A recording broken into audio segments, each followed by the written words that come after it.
Selamat pagi dan salam sejahtera buat kita semuanya. Bapak Ibu peserta pelatihan yang berbahagia, kita akan lanjutkan ke materi inti berikutnya di pelatihan PJJ PTK ini, yaitu materi tentang instrumen PTK. Kita awali dari kompetensi dasar. Adapun kompetensi dasarnya yaitu Bapak Ibu nanti kita harapkan bisa menyusun instrumen PTK. Indikator keberhasilannya. Adapun indikator keberhasilannya, Bapak Ibu yang pertama bisa menjelaskan penyusunan instrumen PTK, kemudian menganalisis instrumen PTK, dan yang terakhir adalah menyusun instrumen PTK. Kita awali dari metode penelitian.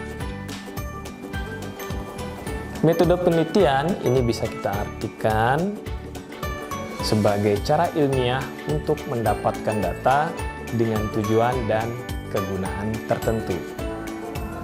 Cara ilmiah di sini dimaksudkan kegiatan penelitian ini didasarkan pada ciri-ciri keilmuan yang mencakup sisi rasional, empiris, dan sistematis. Rasional itu artinya sisi masuk akalnya. Empiris itu ada buktinya. Sistematis itu urutan kerjanya runut. Nah, seperti itu. Kemudian sekarang kita masuk ke setting penelitian. Setting penelitian di sini mencakup yang pertama waktu. Nah, waktu ini terkait lamanya waktu untuk pelaksanaan penelitian. Kemudian yang kedua ini terkait tempat.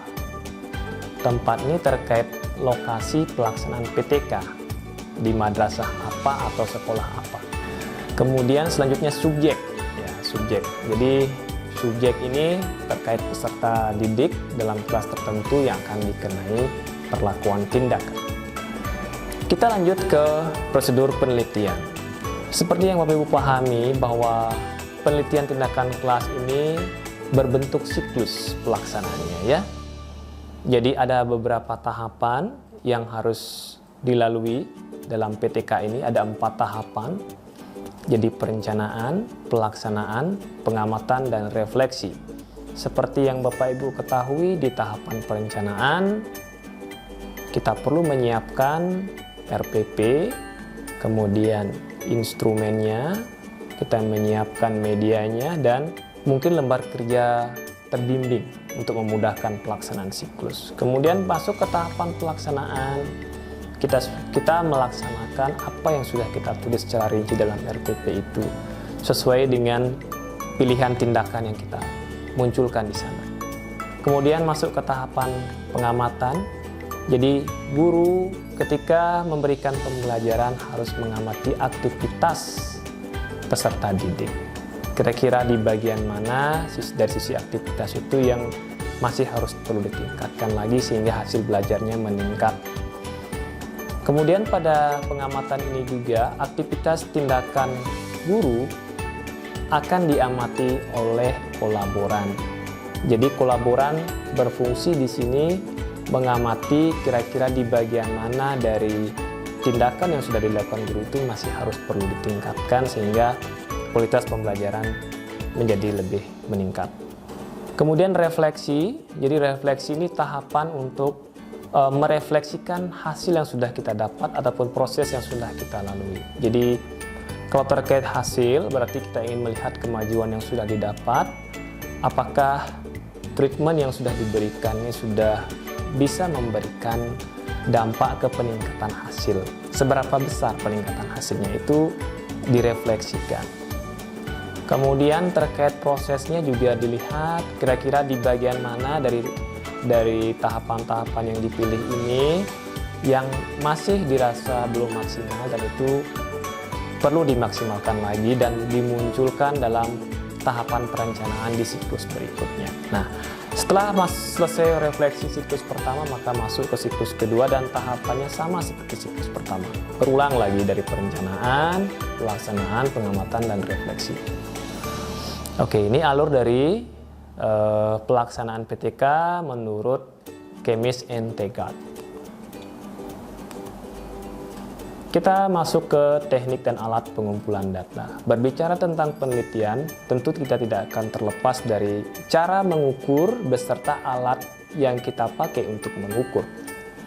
Teknik yang dimaksud di sini terkait cara, sementara alat pengumpulan data itu adalah instrumennya. Oke, dalam PTK ada beberapa teknik yang dipergunakan. Yang pertama ada observasi. Instrumennya kalau observasi itu adalah lembar observasi aktivitas belajar dan lembar observasi pemberian tindakan. Kalau lembar observasi aktivitas belajar ini orientasi untuk siswa, sementara lembar observasi pemberian tindakan ini orientasinya adalah untuk pengamatan tindakan guru. Kemudian ada teknik angket atau kuesioner. Ya, jadi instrumen yang dapat digunakan diantaranya adalah angket motivasi belajar, angket minat belajar, angket kemandirian belajar, dan sebagainya. Nah, penurunannya ini, penurunan angket motivasi, minat, dan kemandirian belajar ini bisa mengadopsi dari angket-angket sebelumnya ataupun bisa mengembangkan instrumen berdasarkan aspek-aspek yang harus diukur dari setiap variabel masalah yang kita angkat. Misalkan kita mengangkat motivasi, maka teori siapa yang dipakai, nah itu kemudian dikembangkan menjadi pernyataan-pernyataan yang mengukur aspek dari motivasi itu. Kemudian untuk minat dan kemandirian sama juga. Kemudian ada teknik wawancara. Teknik wawancara ini instrumennya adalah pedoman wawancara. Nah, ini Bapak Ibu, untuk lebih detailnya ketika kita memilih sebuah variabel masalah, paling tidak ini bisa memberikan gambaran kira-kira teknik apa yang akan kita pilih dan instrumen apa yang kita bisa pergunakan untuk mengukur. Nah, ini beberapa list, beberapa beberapa variabel masalah beserta instrumennya yang bisa perlu pilih. Jadi kurang lebih seputaran inilah nanti variabel masalah yang bisa kita angkat dalam judul ya. Sehingga nanti ini bisa memberikan gambaran ke Bapak Ibu teknik dan instrumennya apa. Oke, kita lanjut ke analisis data. Seperti halnya data hasil belajar, ketika yang kita dapatkan baru berupa data, angka, tentu dia belum bermakna. Maka angka ini akan bermakna ketika sudah dilakukan pengolahan dan kita coba melakukan analisis lebih mendalam sehingga kita bisa mendapatkan informasi yang lebih utuh. Nah, dalam PTK, analisis yang dilakukan adalah analisis deskriptif. Jadi interpretasi data dilakukan secara kuantitatif dan kualitatif. Namun yang harus kita pahami bahwa dalam PTK itu analisis secara kuantitatif di sini tidak menggunakan uji statistik seperti halnya yang kita ketahui dalam penelitian kuantitatif murni. Jadi tidak ada yang namanya uji normalitas, homogenitas, heteroskedastisitas dan sebagainya, itu tidak ada dalam PTK ya. Jadi analisis kuantitatif dalam PTK itu kurang lebih diarahkan kepada bagaimana menghitung rata-rata, kemudian nilai terbesar, nilai terkecil, nah itu ya kurang lebih. Kalau kita mau membuat grafik nanti boleh. Oke. Hasil pengamatan tindakan guru dideskripsikan secara kualitatif.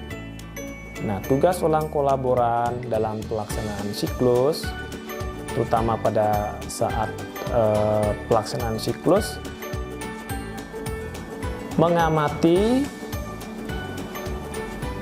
rencana yang sudah dibuat oleh guru, apakah ini sudah terimplementasi sesuai dengan tahapan-tahapan yang muncul, ataukah ada yang terlewatkan. Kemudian di situ juga seorang kolaboran akan mengamati di tahapan mana dari rencana yang sudah dibuat ini yang masih perlu harus ditingkatkan lagi. Nah, di situ pentingnya kolaboran dalam memberikan refleksi nantinya. Data hasil belajar, motivasi belajar, kemampuan belajar, aktivitas belajar, dan lain sebagainya itu dianalisis secara kuantitatif. Jadi analisis secara kuantitatif ini juga tidak seperti yang saya sebutkan tadi ada uji-ujinya, itu tidak. Jadi yang dicari itu cukup rata-rata, persentase, dan pengkategorian. Oke, kemudian data tiap siklus ini diolah, dia dideskripsikan, kemudian dibandingkan. Nah, karena ada proses membandingkan di sini, berarti nanti di sini ada namanya deskriptif komparatif.